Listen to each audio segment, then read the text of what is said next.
Félix Balmonet, bonjour. Bonjour. Bienvenue sur la radio du cinéma. Vous êtes cofondateur de Chat 3D. On aura bien sûr l'occasion de parler de votre activité tout en abordant un sujet de chaude actualité, on va dire l'affaire Tilly Norwood, cette actrice 100% IA qui secoue le monde du cinéma.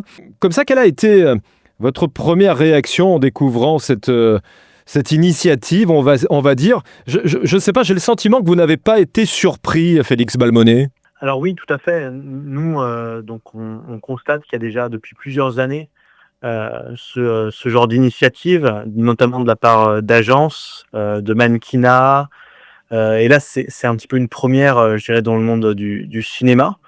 Je dirais que c'était un petit peu la suite logique de ce genre d'avatar, entre guillemets, hein.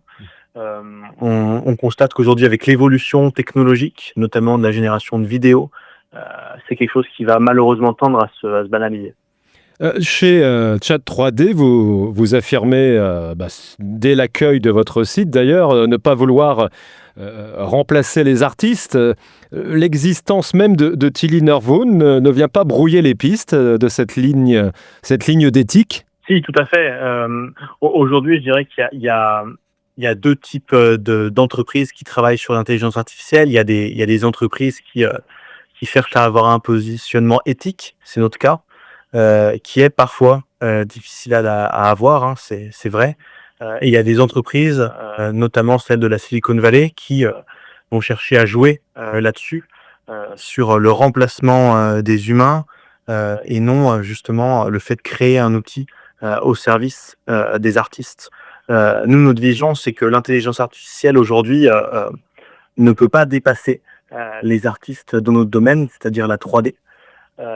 Et que par contre, elle peut leur servir à justement se concentrer sur les tâches créatives. Euh, Là, ce qu'on constate notamment avec Tilly Norwood, c'est je dirais exactement l'inverse. C'est des agences qui cherchent à se passer totalement, euh, potentiellement des acteurs, voire des équipes derrière de production. C'est à l'inverse de nous, en tout cas, le message qu'on essaye de faire et le positionnement éthique qu'on essaye d'avoir. Ouais, parce que bon, c'est compliqué dans la mesure où la voix, les gestes de Tilly Norwood sont inspirés de vraies performances humaines, sans autorisation d'ailleurs. Donc c'est évidemment compliqué sur le plan même créatif et surtout légal quelque part. Oui, tout à fait. Alors là, ce qui est même encore plus compliqué, c'est que on ne sait pas sur quoi c'est basé. Donc, c'est presque impossible de dire quelles sont les vidéos sources, les éléments sources qui ont servi à entraîner cette intelligence artificielle qui a produit ces résultats-là. Et c'est là aussi tout le reproche qu'on peut avoir, hein, sur l'opacité totale des technologies qui ont été utilisées et de leur base de données. Aujourd'hui, la base de données, c'est un très gros sujet. On sait que notamment pour faire de l'image et de la vidéo, il faut avoir des bases de données gigantesques. Et les acteurs, notamment américains, mais encore plus les acteurs asiatiques, et je pense aux entreprises chinoises, hein, qui sont très performantes aujourd'hui en intelligence artificielle, n'ont pas forcément, même voire pas du tout, de respect vis-à-vis de la propriété intellectuelle et du droit d'auteur et même du droit à l'image. Donc là, en l'occurrence, je pense que le combo parfait, je dirais, ce qui nous vaut de parler autant de cette affaire Tilly Norwood, c'est d'une part le fait qu'on a une agence qui cherche à communiquer et à créer le buzz en disant, en vraiment prenant le parti de dire que ça, c'est en train de remplacer l'humain, et que derrière, on a vraiment une opacité totale sur le jeu de données qui a été utilisé. Alors, c'est vrai qu'il y a plusieurs sons de cloche déjà. Il y a George Miller, le réalisateur de Mad Max, qui voit l'IA comme une nouvelle renaissance pour le cinéma. Et évidemment, ça va à l'encontre de réactions, par exemple, d'actrices comme Emily Blunt. Il y a eu évidemment des réactions de vives inquiétudes. De quelle vision vous sentez-vous le plus proche, vous? Je pense des 2, dans le sens où, ça dépend en fait comment vous voyez l'intelligence artificielle aujourd'hui. Intelligence artificielle, c'est un petit peu un mot valise pour dire tout et son contraire. Quand on parle d'intelligence artificielle pour remplacer quelqu'un, un artiste, c'est quelque chose qui est faisable et qui est justement détrimental, je pense, pour les industries créatives.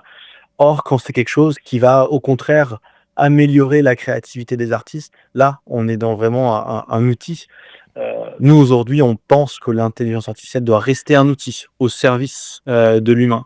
Dans le cinéma, ce qu'on a vu notamment avec la VFX et ce qu'on a appelé notamment aussi le motion capture, qui est apparu il y a quelque temps, heu, c'était justement ces personnes dans des tenues, de couleurs sur fond vert, qui gesticulent un petit peu dans tous les sens, sur lequel on va venir appliquer d'images de synthèse. Initialement, c'est des choses qui ont été assez mal perçues par l'industrie, parce que justement, ça allait limiter le nombre de décorateurs, qui allait avoir tout un pan hypothétique, en tout cas de l'industrie, qui allait disparaître. Et c'est vrai, je dirais certains emplois se sont vraiment transformés à ce niveau-là. Pour autant, je pense que ces technologies-là ont fait aussi une montée en gamme dans la qualité des productions audiovisuelles qui ont été créées. Et aujourd'hui, il y a toute une industrie qui s'oriente autour de ça. Donc ça a aussi recréé des emplois à ce niveau-là.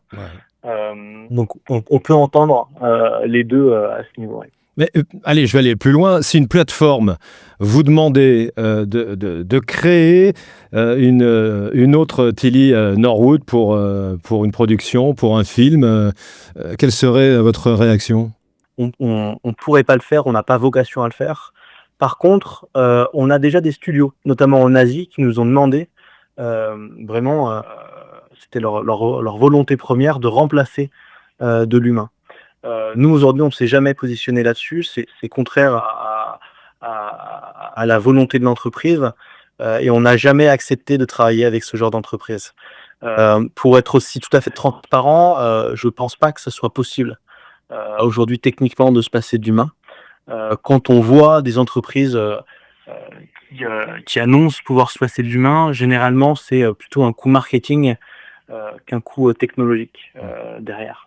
Heu, Vous avez conçu, Chat 3D effectivement, vous le dites aussi, comme un compagnon pour les créateurs et non pas un substitut.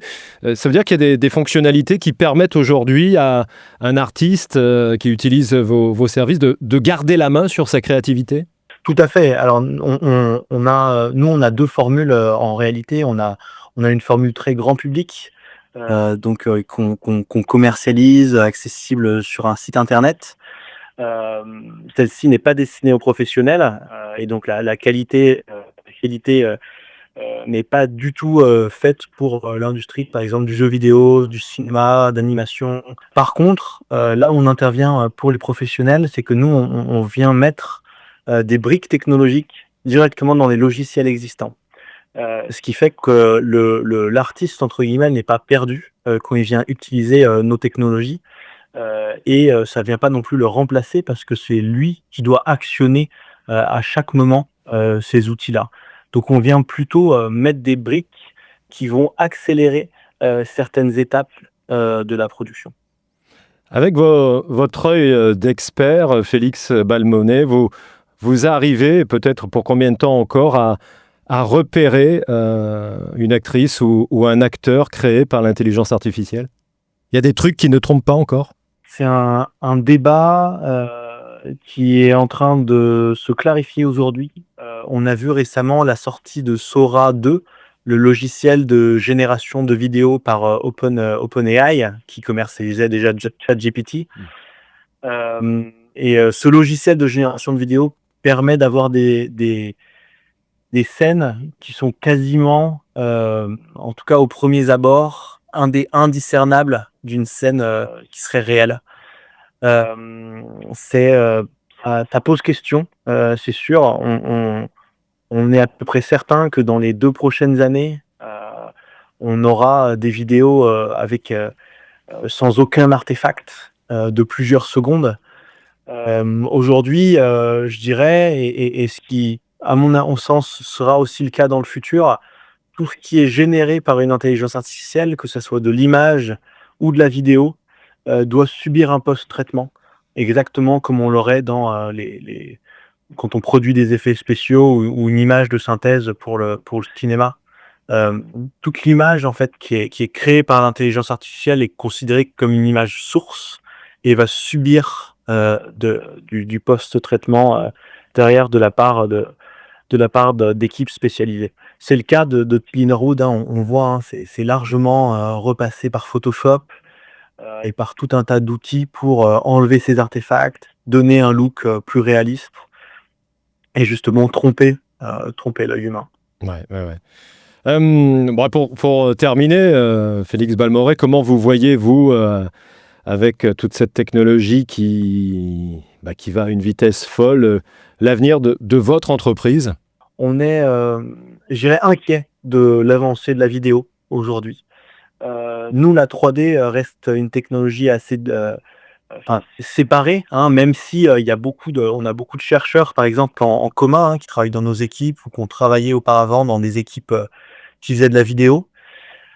On voit d'ailleurs qu'il y a même d'autres chercheurs récemment de Google, qui sont partis, en voyant, l'impact que pouvait avoir la vidéo, l'impact néfaste que pouvait avoir la vidéo. C'est, quelque chose qui pose question. On a du mal à savoir, quelle va être aussi l'acceptation, heu, de, heu, de ce genre de technologie, par le grand public, et par aussi le public qui consomme, du contenu, comme celui-là. Ouais. Donc je dirais que c'est assez difficile à dire, en conclusion. Et même, j'imagine que même les étudiants, qu'est-ce que vous diriez, par exemple, à un jeune qui hésite entre se former à la 3D ou laisser l'IA faire le boulot à sa place? Je pense que c'est illusoire, de se dire que l'IA fera le boulot, à notre place. On constate, nous on fait des interventions dans des écoles, on constate qu'il y a beaucoup d'étudiants qui sont démoralisés, de toutes ces technologies. Je pense qu'il faut rester pragmatique. Aujourd'hui, nous ce qu'on dit, c'est que c'est pas l'intelligence artificielle qui va remplacer l'humain, mais c'est un humain qui utilise l'intelligence artificielle. Se priver d'un outil comme l'intelligence artificielle aujourd'hui, qui est extrêmement puissant, c'est renoncer à, un outil qui pourrait, nous rendre plus compétitifs, plus créatifs. On le constate notamment nous, par exemple, particulièrement avec les studios de jeux vidéo. On constate qu'il y a des financeurs aujourd'hui qui refusent de financer des studios, qui se coupent totalement d'intelligence artificielle. Mmh. Donc je dirais qu'il vaut mieux, même si, parfois difficile d'embrasser la technologie, mais en tout cas, il vaut mieux garder un œil dessus et essayer, petit à petit de se familiariser. C'est ça, ce serait notre conseil. En tout cas, merci pour cette réaction à l'affaire Tilly Norwood, avec les valeurs et les choix technologiques, et la mission de Chat 3D, donc, dont vous êtes cofondateur, Félix Balmorey. Merci beaucoup. Merci à vous.